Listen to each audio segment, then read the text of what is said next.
You're watching Mirror 7 News. Stay informed, stay ahead for more news.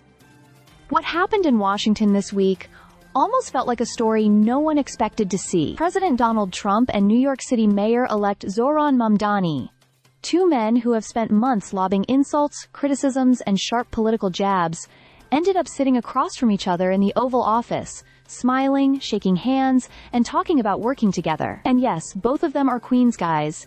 Even if neither mentioned the borough directly during the meeting, the encounter had been highly anticipated, mostly because the two sit on opposite ends of the ideological spectrum. Trump, the first president from Queens, and Mamdani, the first Queens resident to be elected mayor of New York City, have clashed publicly on everything from policy to personality.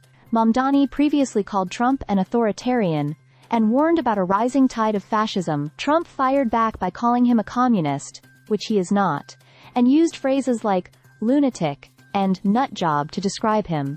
So naturally, their first face-to-face was expected to be tense, maybe even explosive.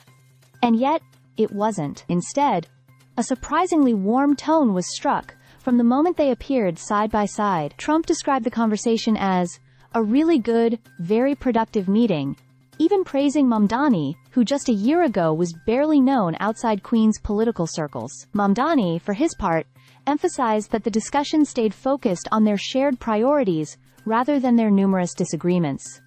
What united them? Their mutual love for New York City, and, more specifically, the urgent need to tackle affordability. They talked about rent, groceries, utilities, and every way in which ordinary New Yorkers feel squeezed. Mamdani pointed out that many Trump voters he met during his campaign were worried about the same things: ending forever wars, redirecting money away from human rights, violating conflicts, and fixing the cost of living crisis. Trump even took pride in Mamdani, noting that roughly 1 in 10 of his voters backed the mayor-elect.